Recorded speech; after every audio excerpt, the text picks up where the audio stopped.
الحمد لله رب العالمين والصلاة والسلام على رسوله الكريم نبينا محمد وعلى آله وصحبه أجمعين أما بعد فأعوذ بالله من الشيطان الرجيم بسم الله الرحمن الرحيم يا أيها الذين آمنوا كتب عليكم الصيام كما كتب على الذين من قبلكم لعلكم تتقون إلى آخر الآية صدق الله العظيم صدق رسوله النبي الكريم ونحن على ذلك من الشاهدين والشاكرين والحمد لله رب العالمين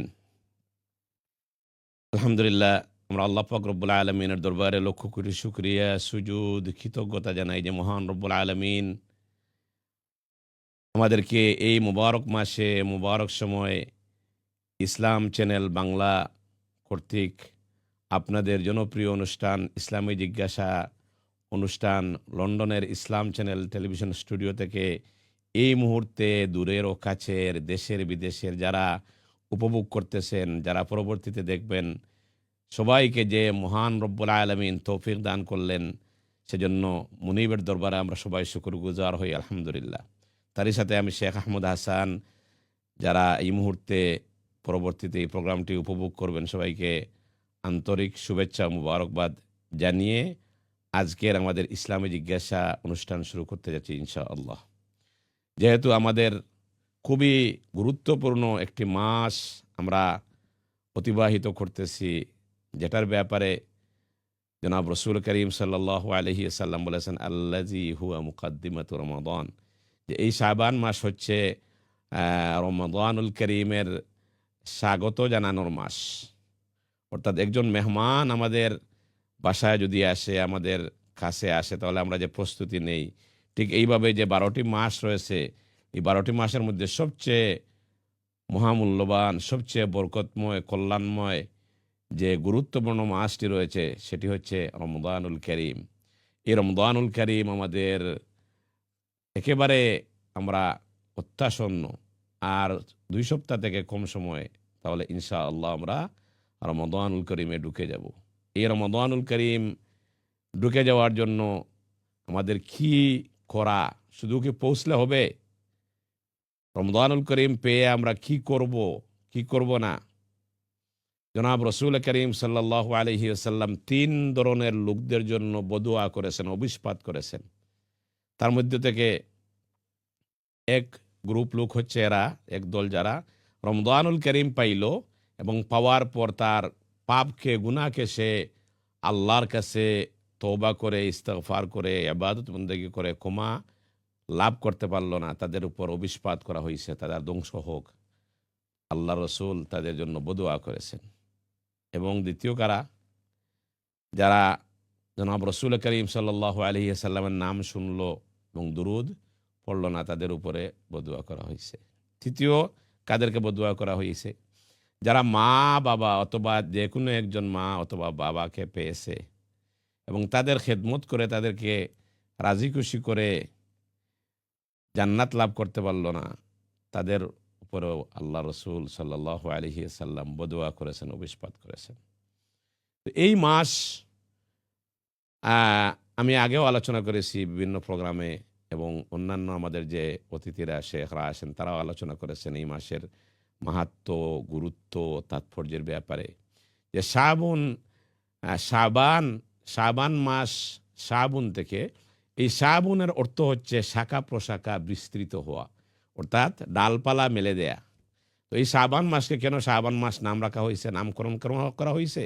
যাতে করে এই শাবান মাস থেকে আমরা আমাদের ইবাদত বন্দেগী রমাদানের জন্য আমরা প্রস্তুতি নিতে পারি এবং আমাদের ইবাদত বন্দেগী আমরা আরও বৃদ্ধি করতে পারি। সর্বোপরি নিজকে মানসিকভাবে, শারীরিকভাবে সব দিক দিয়ে যাতে আমরা রমাদানুল করিমের জন্য প্রস্তুতি নিতে পারি। সেজন্য জনাব রসুল করিম সাল্লাল্লাহু আলাইহি ওয়াসাল্লাম রজব মাস থেকে দোয়া করতে থাকতেন, আল্লাহুম্মা বারিক লানা ফি রজব ওয়া শাবান ওয়া বাল্লিগনা রমাদান। হে আল্লাহ, এই রজব এবং শাবান মাসের সমস্ত কল্যাণ বারাকাত আমাদেরকে দান করুন এবং আমাদেরকে সুস্থ নিরাপদে আমাদেরকে রমাদানুল করিম পর্যন্ত পৌঁছে দেন। তো এই যে আল্লাহ রসুল সাল্লাল্লাহু আলাইহি ওয়াসাল্লামের এই দোয়া কেন ছিল?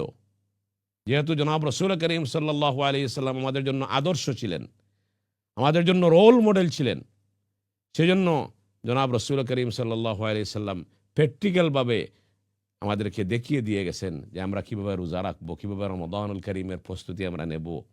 আমি আপনাদের সামনে একটি আয়াতে করিমা তিলাওয়াত করেছি যে ইয়া আইয়ুহাল্লাযীনা আমানু কুতিবা আলাইকুমুস সিয়াম, ও ঈমানদারেরা তোমাদের উপর কুতিবা আলাইকুমুস সিয়াম মানে হচ্ছে ফরিদা আলাইকুমুস সিয়াম, তোমাদের উপরে রমাদানুল করিমের রোজাকে কম্পালসারি করা হয়েছে, ফরজ করা হয়েছে, অপরিহার্য করা হয়েছে। কামা কুতিবা আলাল্লাযীনা মিন ক্বাবলিকুম, যেভাবে তোমাদের পূর্ববর্তী যারা মুসলমান ছিল তাদের উপরে যেভাবে ফরজ করা হয়েছিল।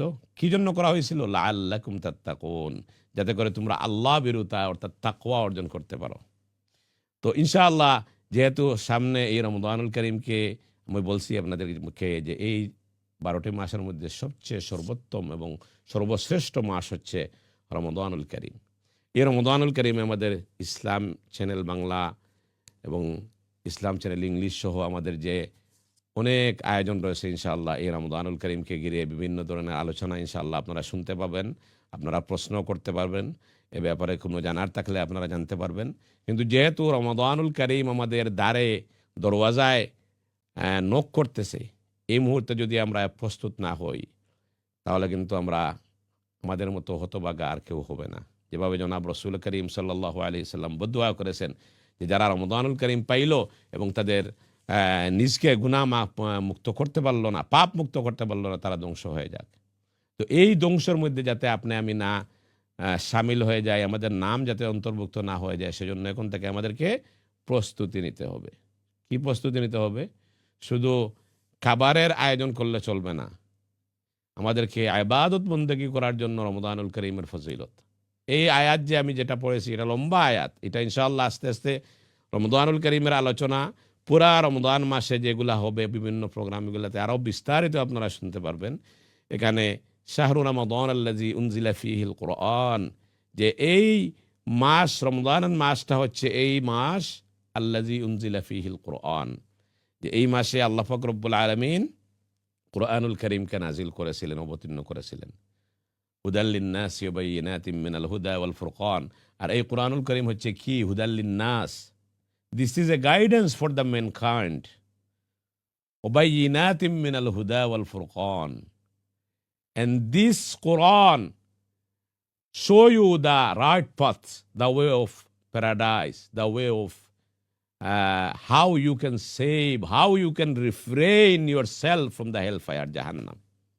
That's why another name of the Quran is Furqan.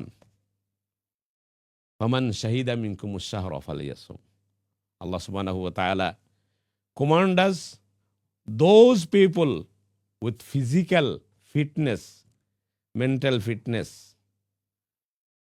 they have presented that month, their life, they should fast. فَلْيَصُمْ وَمَنْ كَانَ مَرِيضًا أَوْ عَلَى سَفَرٍ فَعِدَّةٌ مِّنْ أَيَّامٍ أُخَرَ. But those who are sick and those who are traveling, they have exception. If they do later on fast, then it's permissible. But except those category, rest of the believer, they should fast for the sake of Allah subhanahu wa ta'ala. তো এই যে রমাদানুল করিমের ফজিলতটা হচ্ছে কোরআনুল করিমের কারণে। কোরআনুল করিম আল্লাহ পাক রব্বুল আলামিন অবতীর্ণ করেছেন মানুষের নির্দেশনা, মানুষকে জান্নাতের রাস্তা দেখানোর জন্য, জাহান্নাম থেকে চিনে জাহান্নামের রাস্তা থেকে নিজেকে বাঁচানোর জন্য। এজন্য কোরআনুল করিমের আরেক নাম হচ্ছে ফুরকান।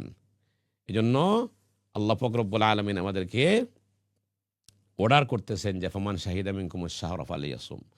ফমান শাহিদা এর অর্থ হচ্ছে ফমান হাজিরা, যারা এই মাসে তোমাদের সামনে যদি উপস্থিত হয়, অর্থাৎ তোমরা যদি এই মাস তোমরা পেয়ে যাও, তাহলে তোমরা কি করবে? ফালিয়াসুম, তোমরা অবশ্যই রোজা রাখবে, অবশ্যই তোমরা সওম পালন করবে। কিন্তু কারা না রাখার পারমিশন আছে? কাদের জন্য? ওমান কানা মারিদান, যারা অসুস্থ মানুষ তাদের জন্য। তারা যদি রমাদানের রোজা না রাখতে পারে, তাহলে যদি পরবর্তীতে সুস্থ হয়, তাহলে তারা এই রমজানের রোজাটা পরবর্তীতে তারা আদায় করতে পারবে। আর যদি এমন হয় যে এমন অসুস্থ যেটা সুস্থ হওয়ার কোনো সুযোগ নাই বা আশা নাই, তাহলে প্রতিটা রমদানের রোজার বদলা একটা ফিতরা সদকাতুল ফিতির, যেটা এবছর হয়তো শরিয়া কাউন্সিল ইউকে যেটা আছে ব্রিটেনে, এটা হয়তো নির্ধারণ করবে। তা আমার মনে হয় না যে 7 পাউন্ডের কম হবে। তো যদি 7 পাউন্ড করে 30টার সমান হয় ফিতরা, তাহলে তো 30 প্রায় 210 পাউন্ড। এই 210 পাউন্ডের যে কারেন্সি হবে সেটা গরিব যে কোনো দেশে আপনি দিয়ে দিতে পারেন। দিলে এই যে আপনি রোজা রাখতে পারতেছেন না, সেটার ফিদিয়া আদায় হয়ে যাবে। কিন্তু আপনি যে রাখতে পারতেছেন না, আপনি ইচ্ছা মতো আপনি দিলে হবে না। আপনি যে আপনার রোজা রাখলে আপনার জীবনহানি হতে পারে, আপনার জীবন ঝুঁকির মধ্যে পড়তে পারে, এটা আহ, শরীয়তের ভাষা হচ্ছে যে কোনো ইসলামী ডাক্তার যারা চিকিৎসা বিজ্ঞানে যারা এক্সপার্ট রয়েছেন, যারা অভিজ্ঞ রয়েছেন, তাদেরকে বলতে হবে যে আপনার এটা আপনার জন্য ঝুঁকিপূর্ণ, এবং আপনি যদি রাখেন তাহলে আপনার জন্য প্রাণহানির আশঙ্কা আছে।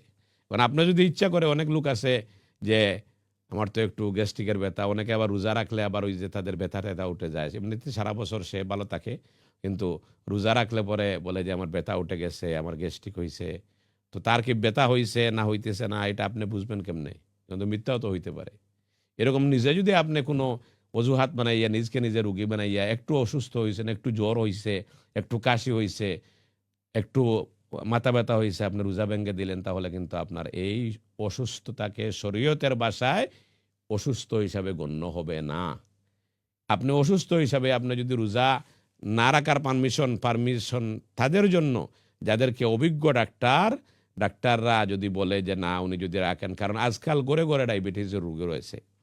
তো অনেক মানুষ এমন আছে যে কিছুক্ষণ পর পর খাইতে হয়, হঠাৎ যদি তারা খাওয়া বন্ধ করে দেয় তাহলে কি তাদের ডায়াবেটিস নেমে যায়, অনেক সময় মাথা ঘুরে তারা পড়ে যায়, তাদের জীবনহানির আশঙ্কা হয়ে যায়। আর ডায়াবেটিসটা এমন একটি মারাত্মক রোগ, এখন আর কোনো বয়স্ক লোক লাগে না, সুস্থ আমরা দেখি 90 জন্ম নেয়া শিশুদেরও হয়ে যায়, বাচ্চাদেরও ডায়াবেটিস হয়ে যায়।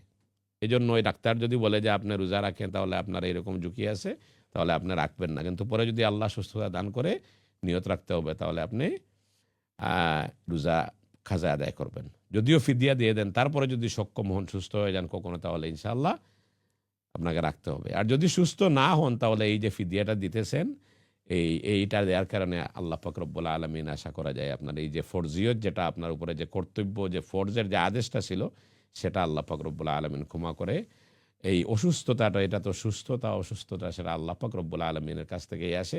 মানুষ ইচ্ছা করে অসুস্থ হইতে পারে না। এজন্য এটার জন্য অনুতপ্ত হয়ে লাভ নাই। মনের মধ্যে যদি শুধু এটা থাকে যে হারে আল্লাহ আপনি দোয়া করতে থাকবেন, আর যদি আমি সুস্থ থাকতাম তাহলে রোজাটা রাখতাম, এই নিয়তটা থাকলে পরে আপনি অনেক রোজাদাররা রোজা রেখে যে সওয়াবটা পাবে তার চেয়ে বেশি সওয়াব পেয়ে যাবেন। এই যে মনের মধ্যে আপনার একটা আক্ষেপ, আর অনেক রোজাদাররা রোজা রেখেও কোনো সওয়াব পাবে না, যদি নিজকে রোজা রাখে মনে করে যে আমি তো অনেক বড় পরহেজগার, আমি তো আল্লাহর অনেক নৈকট্যপ্রাপ্ত হয়ে গেছি, মানুষের কাছে যে বারবার বলে আমি তো রোজা রাখছি, এরকম করে, তাহলে তার এই রোজা রাখা না রাখা সমান হয়ে গেল। কারণ সে আল্লাহর জন্য রোজা রাখে না, সে মানুষকে বলার জন্য, মানুষ যাতে তাকে পরহেজগার বলে সেজন্য সে রোজা রাখছে। এবং এখানে যারা অসুস্থ আছে তাদের জন্য কিছু নির্দেশনা আছে, আমার কিছু পরামর্শ আছে, যে যারা রোজা রাখতে পারবেন না, যাদের হার্টের সমস্যা আছে, যাদের ডায়াবেটিস আছে, মারাত্মকভাবে আছে, নর্মাল ডায়াবেটিস হলে হবে না, মারাত্মক ডায়াবেটিস আছে বা হার্টের সাংঘাতিক সমস্যা আছে, ডাক্তাররা বলছে আপনার প্রাণহানি হইতে পারে, জীবনের ঝুঁকি হইতে পারে, তাহলে আপনাকে রোজা না রাখাটা আপনার জন্য হচ্ছে আল্লাহর অর্ডার।